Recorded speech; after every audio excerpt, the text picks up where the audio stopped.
mu ngi noonu alors président fan nga nekkoon. ci ay xat-xatu jamono. moo taxit de président maa ngi lay ziar bu wér te voilà xaw nañ laa raw nag. voilà mais ñu bàyyi la nga jël en cours. waaw mais anyway maa ngi ziar ñëpp. ñu ngi lay delloo ziar ñëpp. vraiment di masawu sama waa ji si Gormak gars yi sonal nañ ko quoi nañ ko bàyyi bu ñibbisi nag Gormak nitu kese la quoi. wax dëgg yàlla waaw dafa xaw a jagadi moom santeem kiiwul donc vraiment ñu ngi ñaan ñu libéré ko nu mu gën a gaawee parce que aussi vraiment. xam nga heure yi lay nelaw sax moom. le pays n'a pas besoin de ça waaw. heure yi lay dëgg nelaw yàlla vraiment ñu ngi koy massa bu baax Simon di am yaakaar ne incha allah. fii ak émission et puis les témoignages ce sont les mêmes c'est une bonne personne ku am nag responsabilité si liggéeyam loolu rek ngay gis. Simon il a macha mais allah je vous dis que Simon a failli être prêtre mu ngi noonu fay biram yi ngeen di laaj gars yi yëpp Simon moo leen ko gën a xam de. waaw xale kër gi génneel nañ ko saraxu gerte caaf nit ku baax. Alassane waaw mais yaa ngi woon ci assemblée ak yooyu. oui sauf que li ñuy wax li Salvi Joseph doon wax léegi. que Ouattara puisse convier même le premier ministre pour man tamit am na tuuti entorse. parce que quand même Ouattara c'est le président quand il s'adresse il doit s'adresser au président. léegi nag peut-être que. c'est la nature voilà comment peut-on expliquer que le président puisse inviter directement le premier ministre loolu moom ci diplomatie nag. daal Ouattara sax mën na invité Ndeye Khady Ndiaye de loolu ci dara.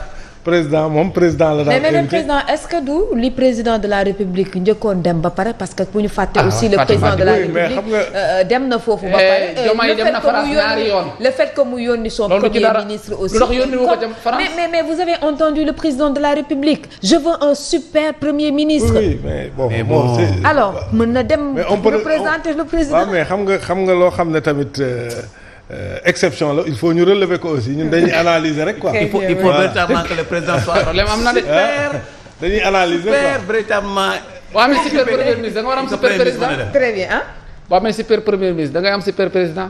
parce que même boo wàccee ci dëkk yow nga nekk président de la république président bi nekk ci dëkk bi ñëwul accueillir la yónnee la keneen loolu rek. entorse waaw entorse la loolu rek mën nga ci lire en matière diplomatique que ni am na lu xew. c'est ça waaw parce que aussi parce que Macron bu ñëwee fii président bi mooy dem gàttandu ko donc bu fekkoon tey Macron bu doon ñëw Sénégal peut-être Ousmane Sonko premier ministre dem accueillir ko tout de suite voilà les langues vont se délier bon de toute façon pour en revenir à l'Assemblée moom li ma ci wax démb rek.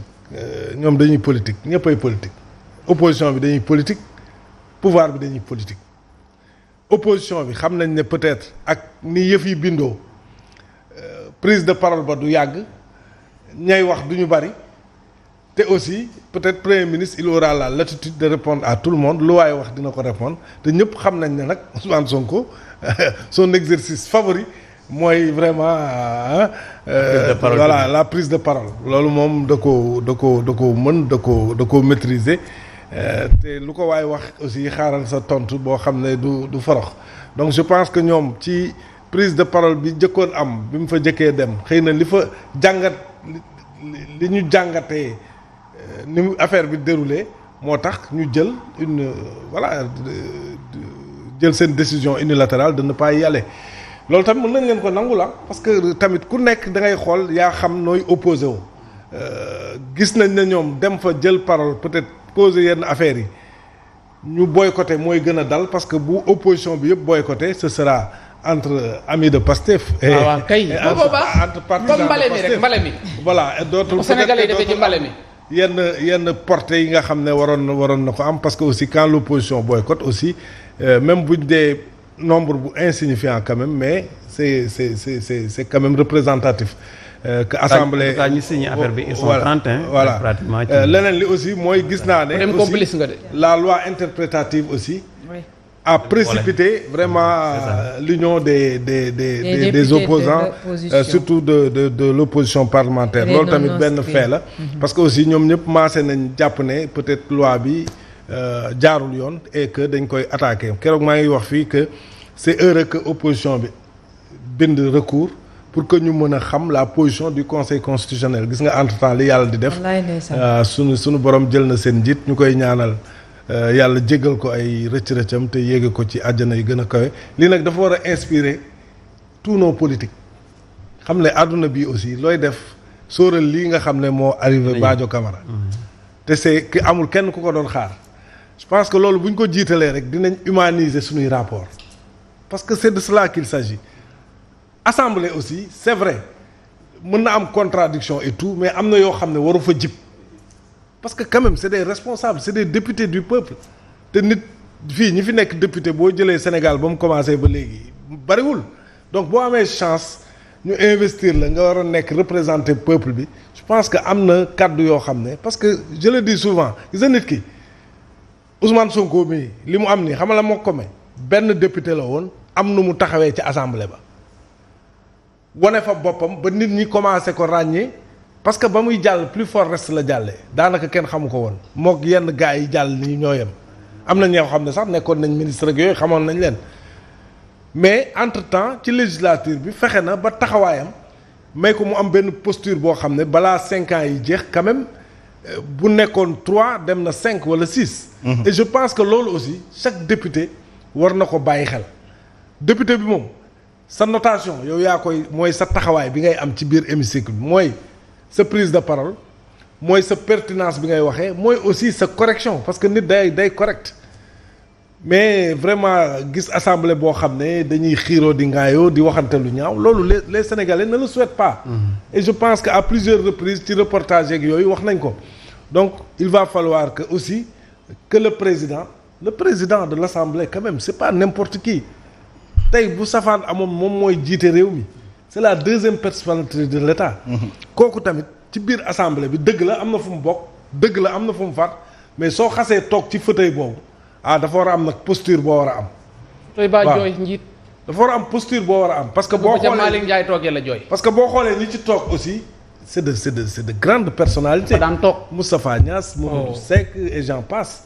te amoon na posture Moustapha Niasse loo ko mënoon wax c'est vrai que Benno Bokk Yaakaar la bokkoon mais vraiment kenn musul ci ay rappel à l'ordre am ak ay rappeler le règlement kenn musu ci gis ay affaire farfarloo. dans les rapports humains sax. minorité bi sax daan nañ bëgg a def dara majorité bi di leen ko tere mu rappeler majorité bi à l'ordre ne leen c'est les textes donc je pense que loolu aussi il faut que le président moom qu'il puisse déjà donner le ton ci wàllu woowu pour que yeneen députés yi aussi mën ko répéter ñu am benn assemblée boo xam ne vraiment on posera les problèmes des Sénégalais et aussi on surveillera le gouvernement l'exécutif parce que pour man assemblée loolu moo ëpp solo ci mission yi mu am mooy ñoom ñooy nattal gouvernement bi koppar yi ñuy doxalee mais am na beneen fonction boo xam ne mooy li ñuy natt ñuy xool ndegam li tax ñu natt ko ñu ngi ko fay dugal parce que xëy na loolu bu ñu ko defee affaire chiffres yi ñu doon wax sax xëy na waruñu fa mën a yegg mais su fekkee ni rek assemblée c'est une majorité qui gouverne qui gère l'exécutif parce que comme institution la aussi mais su fekkee ni dañuy bàyyi seen rôle d'institution dem greffé wu ci exécutif bi dañuy fausser sax sunu ordonnancement constitutionnel donc je pense que les députés ont un rôle essentiel à jouer c'est de voter les lois mais c'est surtout aussi de suivre et de surveiller le gouvernement dans l'exécution des programmes qu'ils votent eux-mêmes loolu il faut que c'est important on rappelle que lundi le premier ministre di dem Assemblée nationale et le charme justement de cet exercice c'est que l'opposition nekkoon fa parce que ils vont poser les vraies questions. Ils n'ont que 2 questions voilà ñoom ñaari questions est-ce que sax waruñu xoolaat benn non aligné benn loolu sax dañ ko war a joxe waruñu xoolaat règlement bi sax surtout question d'actualité nga xamante ni dañuy jox plus la parole à ñi nga xamante mooy l'opposition pour que véritablement mu mën a adresser véritablement les vraies questions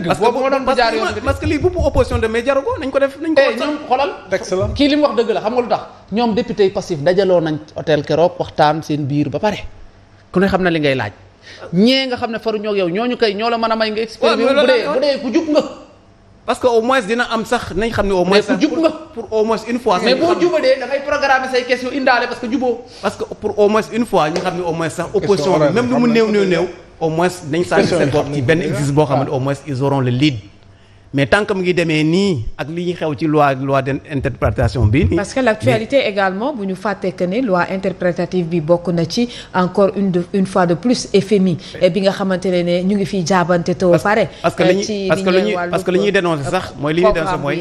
tu n'as que 4 minutes ngay wax. bu la premier ministre tontoo yow amoo possibilité tontu. amoo possibilité ana contradiction bi boobu bi passé ce qui s'est passé. alors que moom Abdou Karim Sall qui a pris la parole mook Thierno Alassane Sall. après réponse. bu lay tontu da lay saaga xas la doo mën a fay. yow député bi posé tu as 4 minutes moom mi lay tontu il a 8 minutes.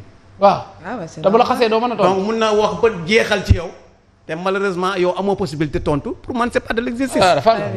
Et pour man loolu bokk na ci loo xam ne. fa dem tu vois ça c'est les textes aussi. tu vois aux États-Unis am na question yoo xam ne bu ñëwee dañuy créer benn commission boo xamante mais véritablement doo xam ndax kii ak kii parce que les gens sont dans des questions majeures. et les questions majeures ku ci nekk ci war a ma gis sa bopp. pour man question d'actualité yi parce que si lañ leen mën a laaj les vraies questions. ana mbéy mi fan lañ ci toll ban député mooy taxaw ne Ousmane Sonko fan ngeen toll ci mbéy mi. et jusqu'à présent ñu ngi xaar li nga xamante ne moo di bilan. jëm ci campagne bi waxuñ dara ci campagne bi. du couleur bàyyi kay nee na moom campagne bi gën a catastrophe bi am. ban député mooy taxaw ne Ousmane Sonko ci ñi ma gis nii majorité mécanique bi taxaw ne Ousmane Sonko. mbéy mi nii nangam.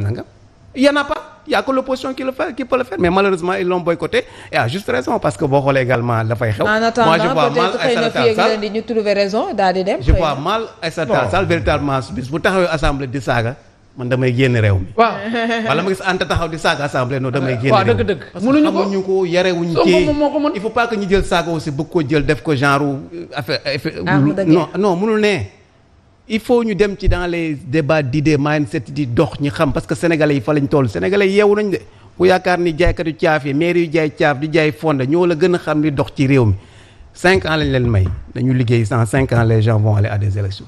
parce que yow li Alassane wax lu tax mu am solo mooy Sonko moom mën na la ñëw xas la saaga la